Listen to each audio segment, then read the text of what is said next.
Okay, for this demo, we will need the following windows open.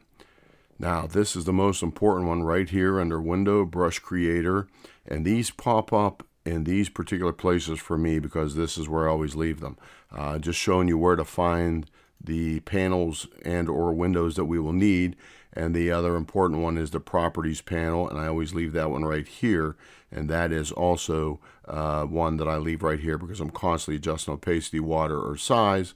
And then also, I also even keep this one out, and that is the visual settings right there. And that is just in case, most of the time, the only thing I'll use out of this one mostly is the drip size, and that is if I change the size of my paper I'm working on, I like to keep the drip and length size proportional to the size of the paper I'm working on. So now with that said, and now all of these windows in place, wait for it, we are now going to designing your own brushes. We're going to go over that in this demo, and we're going to learn how to design from scratch from the images in the library, which are right here. Now, some of these I've already designed, so you won't see those.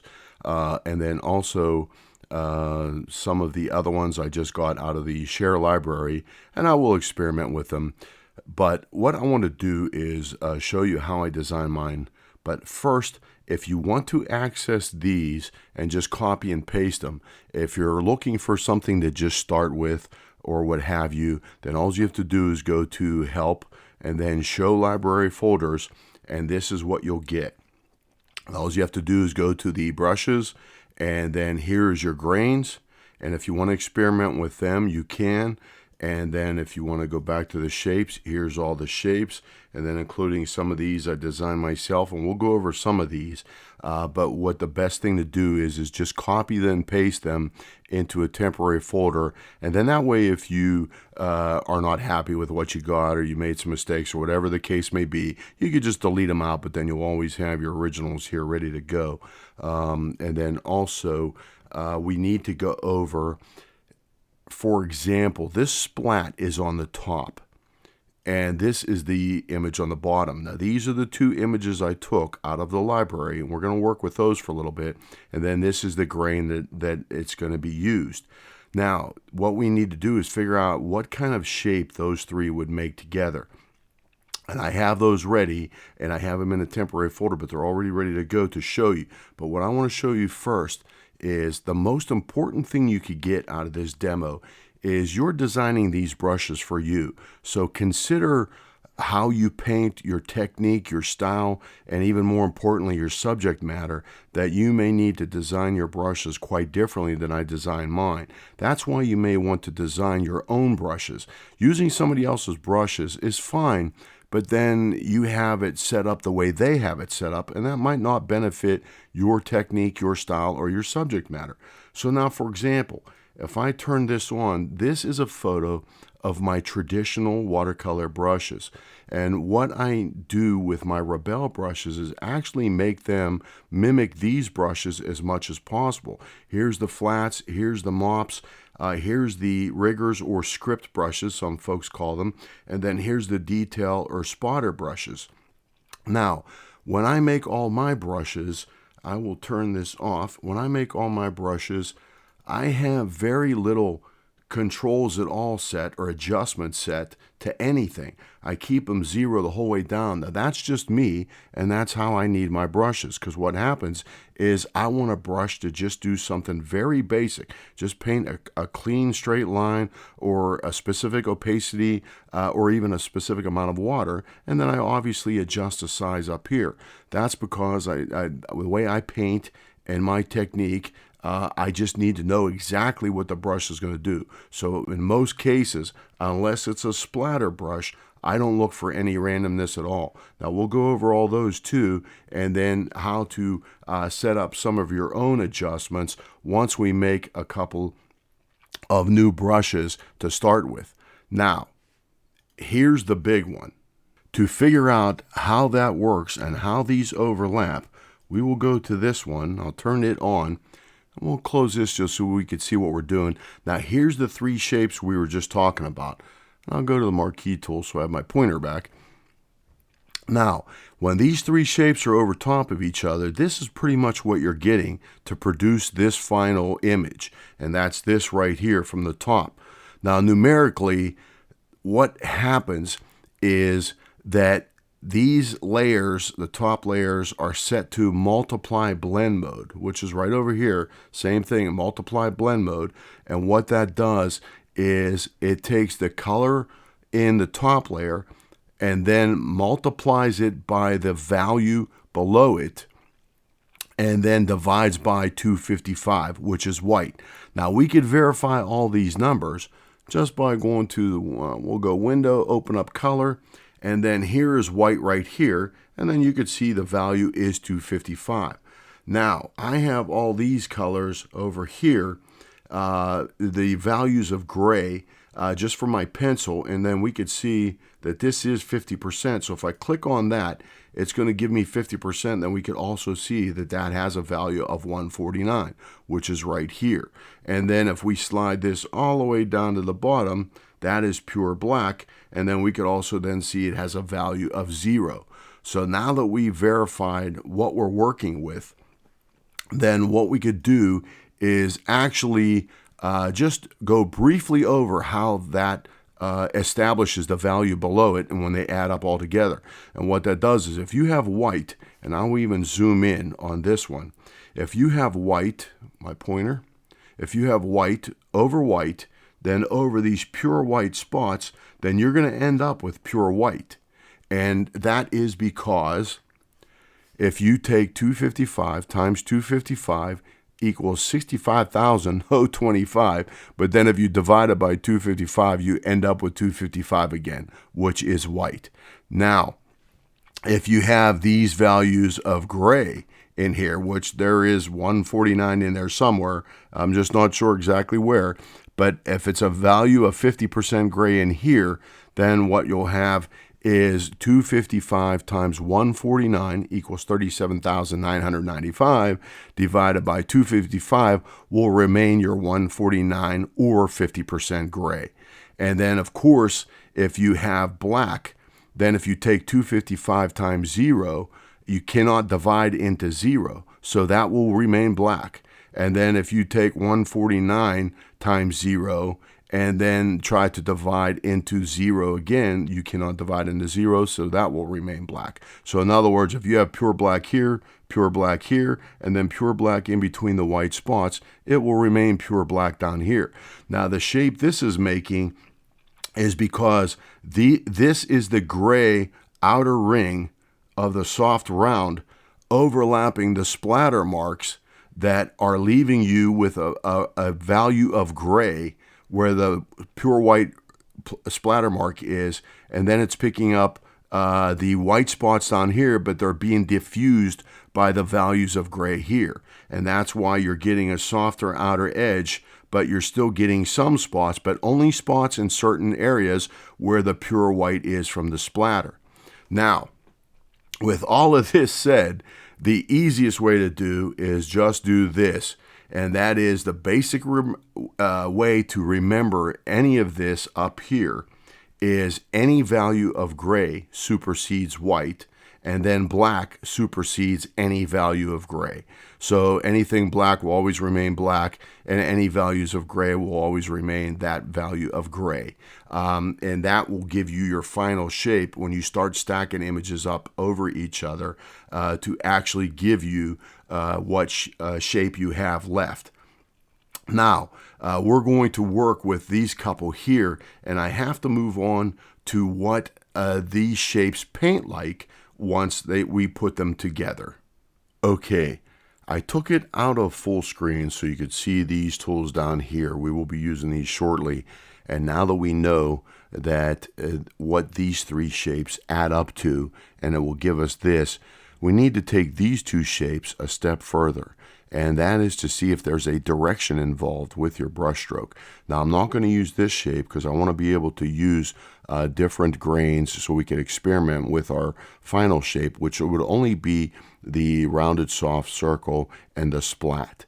To get those, I already have them up. All I have to do is turn this one off and this one off, and then this one on, and that is our soft round circle, and then turn this one on, and that is our shape splat. Now to bring both of these up, all I had to do again was go back to import image, and when you click that, it will take you to the folder system of where you could go back and find them wherever you had them saved in a temporary folder, whether it was your desktop or what have you. Now, to get the shape we were working with before though, all we have to do is get the shape splat, that's this one right here, and make it a multiply blend mode. And now we will have what we were working with before. But now to be able to see again the outer splat a little bit better, go down to the shape round, soft, and we'll make it about 70, about right there.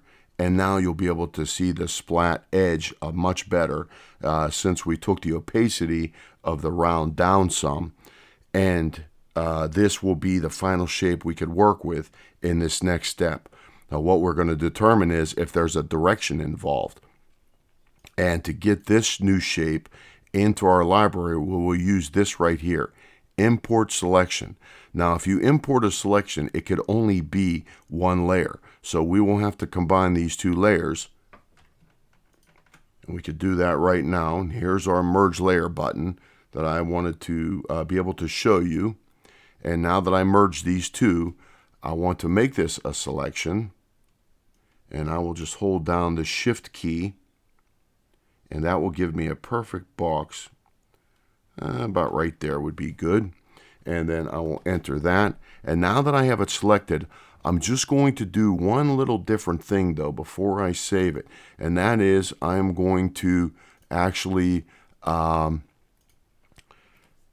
take my script brush, take my black, because I want pure black. I want opacity all the way up to 100. I don't want any water, and I'm going to make it a little bit bigger. And then take my shift key, and about right here, I'm going to take a line straight down through that shape, and we're going to completely flatten the right-hand side and leave the left-hand side the splat. And you'll see why here in a minute. But now to get that selection in, all I have to do is hit the import selection, and there is our new shape right there. It was made out of this selection of what we just did. And to see what this shape will do, I will deselect and hide our shape and give ourselves some room to paint with. And now if I just say, for example, I'll go with the old cobalt blue right here, turn the opacity down a little bit. And if I make a shape with this, that is what we get. Now, this particular shape is making this particular brush stroke. So right now, the top of it is the top, the left is the left, and the straight edge is the right, and the bottom is the very bottom. So if I go up or down, this particular shape is not going to change. But if I go left or right, it will change, because now this is the left-hand side of the stroke, this is the right-hand side of the stroke, which is the same. So if I do that in reverse, I will end up with the exact same shape I have up here, but that is only because it is just painting as the shape literally is. So the right side is the right side, the left side is the left side, and the top and top is the same, providing I go up and down. Now this is all only because I have the rotation down here set to none. Going over these quickly, if I set it to follow trajectory, that is what will make the difference. Now, I don't personally use pen tilt or pen rotation because I pretty much keep the pen in my hand pretty much the same way at all times. I don't really rotate it much. And as far as pen tilt, I keep that the same too, only because I use the two buttons in my pen quite often. Now, if you use that, then you could use this to adjust your brush stroke also. But for follow trajectory, now what that's going to do is it is going to make the left side of this shape the leading edge of my brush stroke. And now wherever I end is going to be the right side of that shape. Even though I ended over here on the left, this is still the right side of the shape. So when you design your own brush strokes and the shapes to use them, this is what we're going to have to do, is remember that the left side of the shape is the leading side of the brush stroke, and then the right side is the end of it. So that is important, that we will get into it later with a couple more brush strokes design, that if we have a soft edge or hard edge is going to determine how the brush stroke is going to start or finish. For example, if I zoom in and I see now right here, if I go back to my pointer, this edge right here, this little thin line here, and this little thin line here is actually this dot and this dot trailing a path. Because they are white, they are technically a value of gray, so they are going to be laying down some paint. And since I have the opacity down fairly low, it will still control the amount of paint I have. So for that reason, if I wanted to get rid of these two lines in my original design, all I would have to do is go back to my original shape and blacken out these two circles, these two dots, and they will definitely eliminate these two lines trailing alongside my main brush stroke. Now, if I go to a different grain, now keep in mind this is an all white, so it's just going to print exactly what is here. Since it's all white, you just have two, a light gray and a white, adding up, and it's going to give you as much paint as you could possibly get. But if I go to a different grain, for example, this one, now if I go back to my brush and paint, what will I, ooh, I'm just getting dots. Now, why is that? That is because I have down here a tiled texture. And what that will do is just take my texture and just tile it side by side over and over again. I don't want that. If I turn that off, now when I give myself a brush stroke, it's going to start to look like a dry brush. And because I have the shape that I started with, will determine the outer edges and the outer perimeter, what the edges look like, but the grain will determine how scratchy it is, if you will. Whether it's, again, if I pick this one, then now that one is not scratchy at all. If I pick this one is going to be a little bit more scratchy, but if you notice, this one is a little wee bit lighter than this one, only because this is darker than the last one I used. Now, if I use this one, it's going to change everything because it has a lot of big dots in it. And what I did with this one, I actually took this one out of the library and made the dots bigger with pure white, so I get a version of this one here. And that way, if I want to create a dry brush effect even more so, or even just more of like a clumpy brush, I can. But that, again, is just taking what's there and manipulating them the way you may want. Now, if you'll notice, these all still have a flat end because we have a flat end here, so they are still ending flat. But because of the grain we're using, it will determine how ragged that edge still will be, even though it's ending flat. Now, because we're using real fine grains here, then it still is a straight edge, but the straight edge is a lot more visible because the fine grains are leaving it much straighter and more of a pronounced edge versus this one here, which is very broken up, but it's still going to be the straight end. So depending on what grain you use will also determine how your end brush stroke remains, whether it's completely broken up like this one, or whether it's perfectly straight like this one. If we go back to the all white, then that's what we will get, a perfectly straight edge. But in the end, just to review, your brush shape does have a leading edge and a trailing edge, and that is the left side will be the beginning of your brush stroke and the right side will be the end, providing we use follow trajectory. Okay, now that we know that there is a direction to our shape, we're going to keep that in mind. We're going to design a few more shapes here, different ways, and right now I'm going to show you a comparison of a very subtle change. We'll close this one out. We'll open this one up, and I call this the flat comparison. I originally designed this one for oils. It's kind of like, I call it cardboard because it kind of plows the paint out of the way down to canvas, especially if it's a real heavy, oily paint. And then this one is just a subtle variation of this one. And then this one is just technically 4 times as bright as this one. And I'll show you why and how to make that easily. Because sometimes I do like to stay with a much wider shape in the end, because I can control the amount of paint it puts down either by the opacity up here, or I can even select a darker grain and it will also control the amount of paint. But I usually like to keep as much paint as possible because I'd rather just control the opacity here than trying to manipulate the shape to do that. But for this one here, what I will do is open it up, and then I will go to the shapes, and it's this one right here, my cardboard.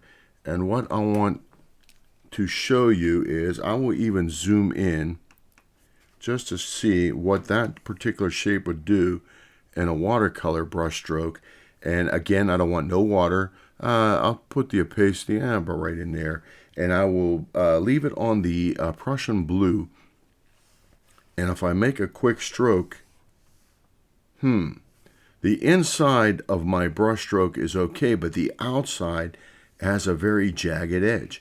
And the reason why is because when I first originally designed this, I designed it with a square edge. And you're trying to make a circle overlapping squares, and it just doesn't work. Now, on the inside, these squares, it doesn't work too bad. I'll go back to my pointer, because these squares would go over, and then stop right in here and go in. Go over, and then stop right here and then go in. That's why the inside is okay, but the outside is going to have a jagged edge. Now, to get rid of that jagged edge, then all I have to do is pick the next design, and that's this one right here. And if I go to paint now the same stroke, I have no more jagged edges.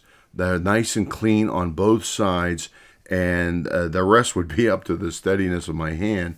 But if I now use this particular shape instead of this one, that is how much of a difference I'll have in my brush stroke. Now, if I want to lay down heavier paint and have a more of a white shape in the end, all I have to do is go to my duplicate layer, and I've set this up in a reason because this one here is the exact same as this one here. But all I did was take this layer and duplicate it. That's this right here. Now, you can't see because they're identical, one's on top of the other. But if I make the top one a screen blending mode, it will make now that entire shape twice as bright as this one. So if I take these two layers and then merge them together and then do that same operation one more time, and then hit the screen blending mode again, now I will have a shape that is bright as this one. So technically this one is 4 times as bright as this one, because I took this one, doubled it, and then took that double and doubled it again, and now I got that bright of a shape in the end. But keep in mind, I could have saved any one of those variations, but sometimes that's a little bit too many brushes to work with, that I would rather just adjust the opacity up here than have quite a few different variations of brush shapes that are going to control my opacity. Now, what we could do next is go on to a custom brush that we will make with a selection, and that is right here coming up. I will get that ready. We will close these down and this down, and then I will go to this one, and this is what we will do next, and we will create our own selection brush. And again, we are going to use the import selection, but this is going to be a custom brush made, and it could even be a section out of a painting we're making, but I will show you that right now. To make our selection brush, all we are going to do is actually use our splatter brush to make another brush. And what we can find out is I'm going to turn the water the whole way down. Just how to make this selection brush. I'm going to turn the opacity down just a little bit, and turn the size down. And then we are going to grab our 70% gray. And I am going to just start with just a little of an arc motion here. And then we will make you can actually even make it irregular. We know what a flat side will do already. And I'm going to just draw this in with just splatter, and that's it. And then I'm going to make this a little wee bit heavier in here. And then we could flop this if we want to. And you'll see what I mean here shortly. But now that that is pretty well the shape I'm looking for, I'm going to take that and I'm going to get my selection tool and go about right here. Hold my shift key down so I get a nice perfect square. We'll just put it in place, I'd say about right there. And I will enter that. Now that I have my selection made of just a basic splatter shape, I'm going to go ahead and import it into our library. And here's our shape right here. Now, because I have it fairly dark, it's not going to lay too much paint down at a single stroke, even with the opacity up here turned up pretty good. Now, before I get to that, what I want to show you is I had a splatter brush that I was using, and since I imported it into the library, it already made that splatter brush our new shape that we just made. Now, I don't want to go back and change all of these things because I don't want to use this as a splatter brush yet. That will be the next brush we do. Right now, I still want to use it as just a regular brush, so I'll go to my flat brush and then actually select that new shape. And there it is, and we are going to give ourselves some room to paint. And I'm going to zoom in a little bit so we see what it does, but I'm also going to turn all the water off again because I grabbed a new brush. And I'm going to make it a little wee bit bigger so we can see what's going on here. And I'm also going to turn up the opacity. And then I will go ahead and let's try this one right here. This is just the alizarin crimson, I think. I will go ahead and start a brush shape, and that's what we're getting right now just from that. Now that doesn't look too bad at all, because if we zoom in, we're actually getting a really nice wispy end and a wispy rounded start, but it's fairly heavy in the middle. And that's kind of okay, what we want, because remember, we're using a solid white grain that's not going to change anything. It's only going to go by what our shape is. And so when we add this shape to white, then the only thing that's going to change is the little tiny spots at the very outside edges of the left and right hand side. And then that is where we're getting our wispy sides and then our wispy start and end. In the middle, it's going to be a pretty solid paint, only because we're using a white grain. Now, if I change grains, say for example, I grab this one, I'm going to zoom back out just a little bit, and then we will see what this one, now this grain with the same shape, we'll see what it does. Now look at that. That's a pretty decent dry brush. Now, that has some very hard distinction between the bristle strokes, if you will. It's definitely starting off rounded, and it's ending somewhat flat, but there is a very hard distinction again. If I go to, say, for example, this one, we'll try this one and see what it does. Now, this one's going to be closer to a solid because there isn't that many white dots in there. It's somewhat of more of a solid gray. So if I try this one does have some real fine white dots in it, and you'll see this one will be different from all of them. And so now there's our comparison. These two are fairly alike.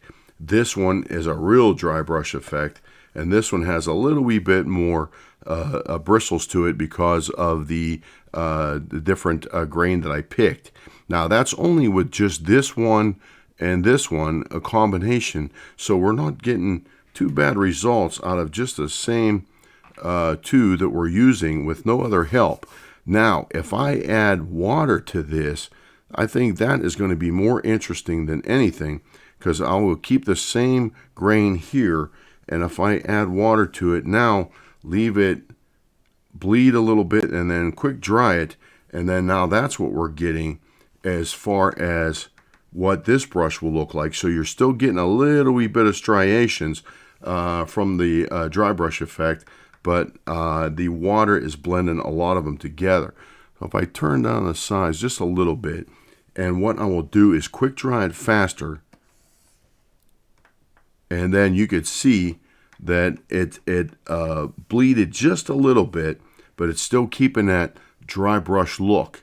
So now with these comparisons, you could see now that this one's fairly solid, this one's fairly solid, this one's a real dry brush effect, this one's a heavier dry brush effect, and then as soon as we start adding water to it, it's going to change quite a bit.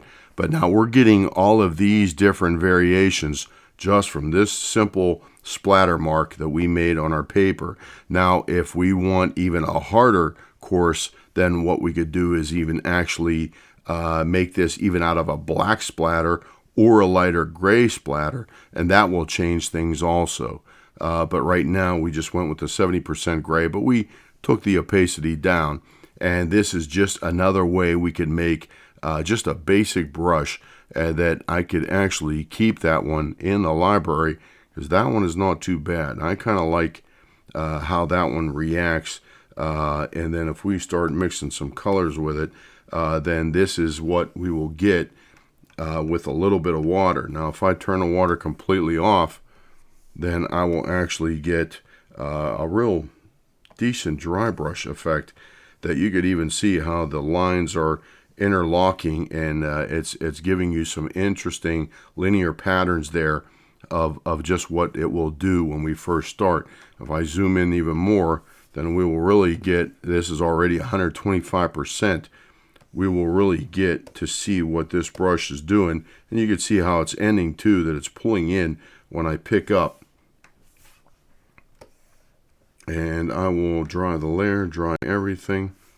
And now, just one last time, if we adjust this brush just by adding one more shape, so I will go to my plus and then add, let's see, what shape would be an interesting shape to use this with.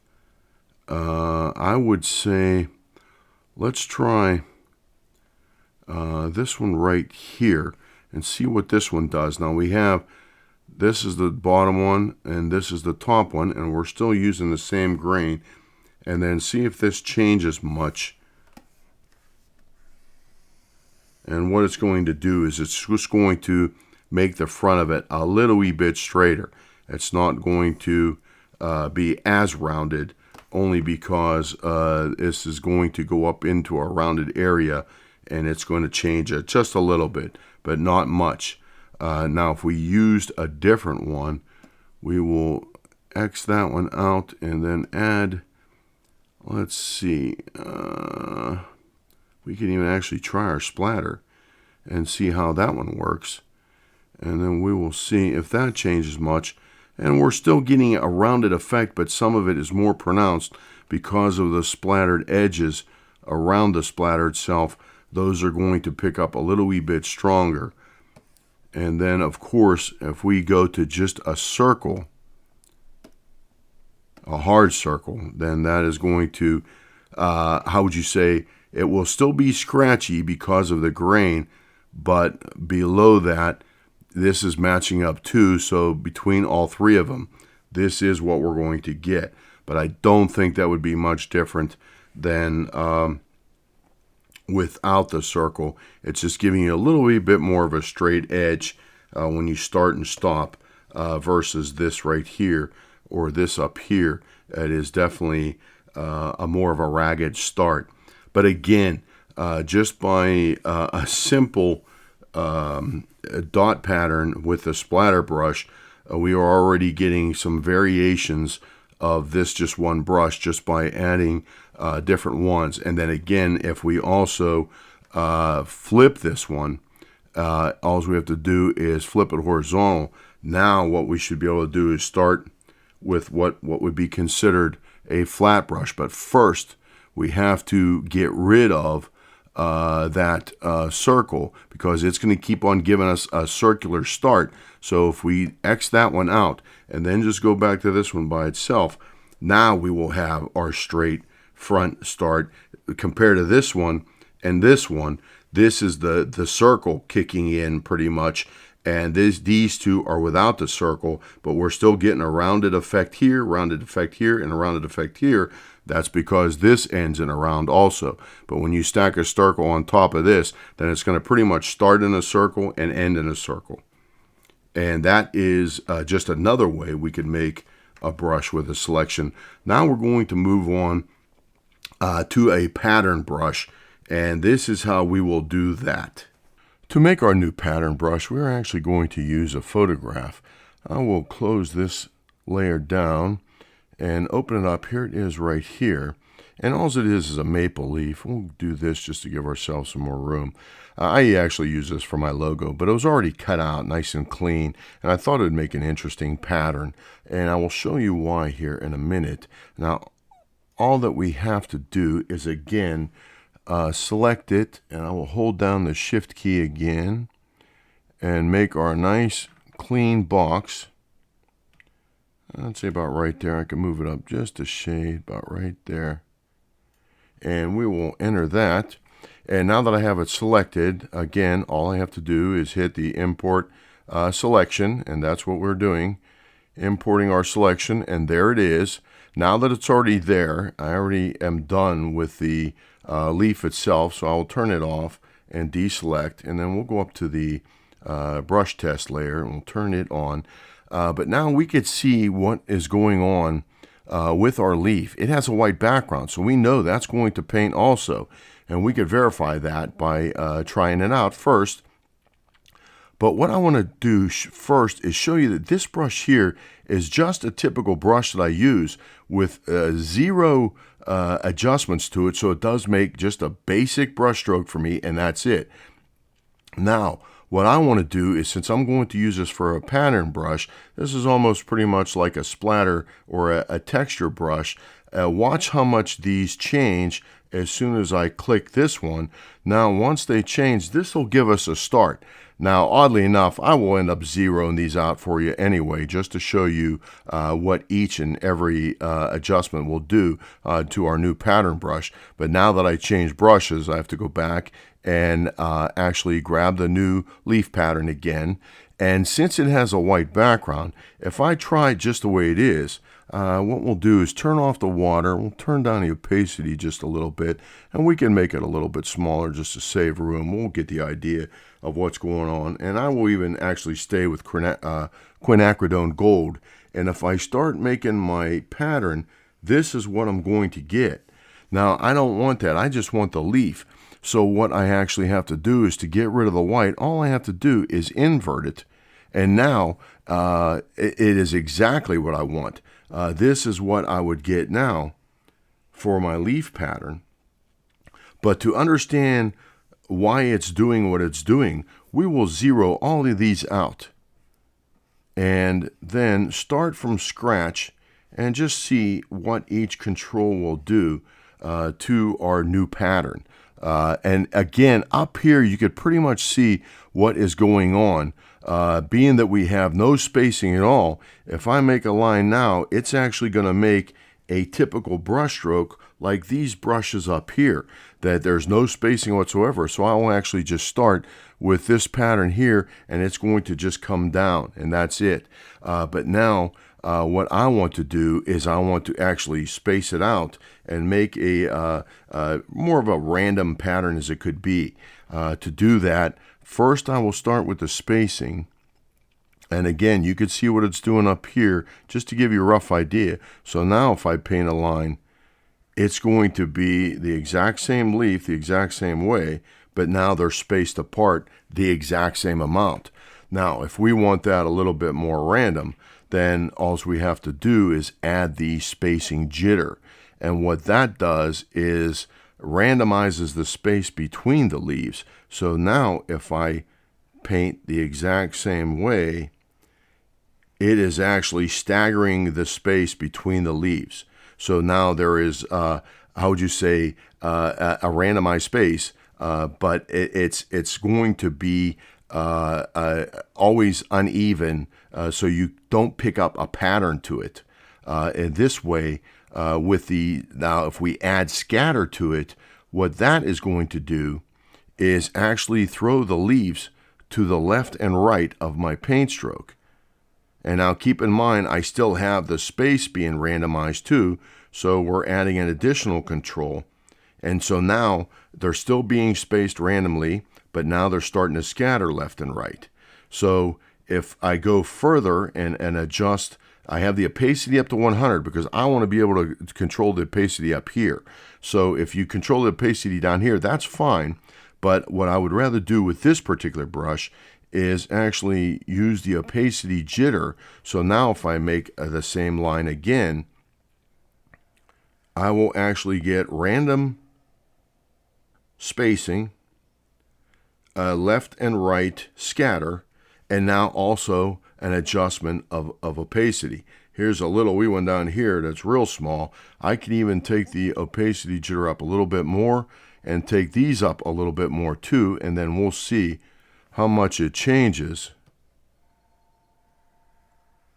And then now we could see that everything's changing quite a bit. And for that reason, this is where I'm even getting more into a little bit more of a randomization, but we could still even go a little bit more. And now how we could do that is if we change the size and I turn it up, now I will have different sizes scattering left and right with different opacities.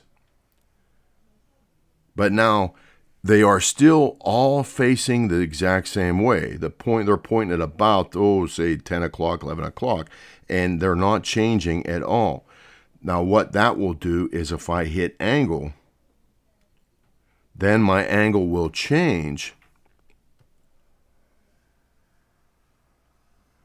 But what it did was it changed a different angle, but now that angle is still all the same.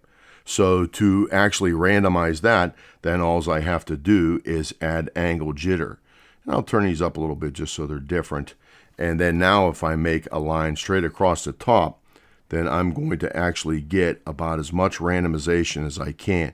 They're going way far away from my brush itself because of the scatter. They're turning in all different directions because of the angle jitter, and then they are also coming up with different opacities because of the opacity jitter. So now that we made our actual pattern brush, that is how we can adjust it over here to be as random as we possibly can. Now that is also without any water or anything, any other adjustments that we can add to manipulate the shapes a little bit if you want to soften them down. If I even grab a different color, then that is what will happen over top of them. And this will also just be the exact same pattern, random pattern, but just with a different color. And that is our pattern brush. And this is how we can make several brushes as far as designing our own brushes. And this hopefully will help you from the start. And remember, the most important part of this demo is to design the brushes the way you will use them. If you want to use somebody else's brush, that's great. I can even put mine up to share. But what it may do is give you a starting point to see how they have everything adjusted. So if you see a specific effect or technique that's being used, an already established brush will give you a starting point, and then you could readjust the shape or create your own shape to better fit your style or your subject matter. For now, that should be it.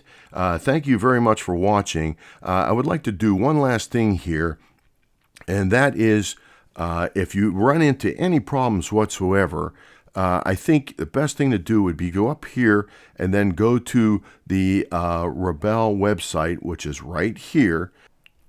Now, once you got the website open, go right to here to support. Click on support. And then right here is where all the manuals are. And if you download a manual, they are excellent written piece of documentation that could help you with just the basics, or maybe possibly answer some questions for you. And it is a downloadable PDF that is from front to back, the entire program. And I always keep mine even right on my desktop too, because sometimes I even need questions answered, and it is a great help. But for now, I will close this out. And that should be it for this demo. Thank you very much for watching. See you soon again. Thank you.